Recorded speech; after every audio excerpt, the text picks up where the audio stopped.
Hello hi welcome back to gold channel. இன்றைக்கி October 9ஆம் தேதி. இன்று தங்கம் விலை அதிகரிப்பதற்கான வாய்ப்புகள் இருக்குதா, இல்லை விலை குறையுமா அப்படிங்கிறத பற்றி பார்த்துடலாம். ஸோ நேற்றுக்கு வந்துட்டு 2 முறை விலை அதிகரித்து 11,385 ரூபாய்க்கு ஒரு கிராம் ஆபரண தங்கம் விற்பனை ஆகிட்டு வருது. இப்படிப்பட்ட சூழ்நிலையில் இப்போது காலை நிலவரப்படி பார்த்திங்க அப்படின்னா சர்வதேச அளவில் தங்கத்தோட விலை ஒரு சின்ன இறக்கம் போயிருக்குது. அதாவது தங்கத்தோட விலை கொஞ்சம் குறைய ஆரம்பிச்சிருக்குது. US டாலருக்கு நிகரான இந்திய ரூபாயோட மதிப்பில் நமக்கு பெருசாக எந்த ஒரு மாற்றம் இல்லாமல் 88.77 இந்த ரேஞ்சில் இருக்குது.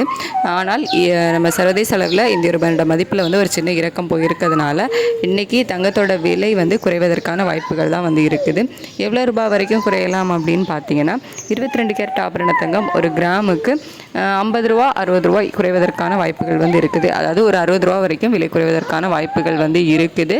ஸோ இன்னும் 1 மணி நேரம் கிட்ட டைம் இருக்குது. அதில் அப் அண்ட் டவுன் மாறுவதற்கான வாய்ப்புகளும் இருக்குது. இப்போது நிலவரப்படி தங்கம் விலை ஒரு 50 ரூபாயிலிருந்து 60 ரூபா வரைக்குமே குறைவதற்கான வாய்ப்புகள் தான் இருக்குது. வெள்ளியோட விலையில் பெருசாக எந்த ஒரு மாற்றமும் இல்லாமல் நேற்று என்ன இதில் இருந்துச்சு, அதாவது நேற்று ஈவினிங் 3 ரூபாய் விலை அதிகரித்து ஒரு கிராம் வெள்ளி 170 ரூபான்னு விற்பனை செய்யப்பட்டு வந்துச்சு. ஸோ அதே ஸ்டேட்டஸில் தான் இப்போவும் இருக்குது. வெள்ளியோட விலையில் இன்றைக்கி விலை குறைவு பெருசாக இருக்காது. அதே 170 ரூபாயில் இருப்பதற்கான வாய்ப்புகள் தான் இருக்குது. தங்கத்தோட விலையில் மட்டும் ஒரு சின்ன விலை இறக்கம் இருப்பதற்கான வாய்ப்புகள் இருக்குது. இன்னும் 1 மணி நேரம் டைம் இருக்குது. நம்ம வெயிட் பண்ணி பார்ப்போம். தேங்க்யூ.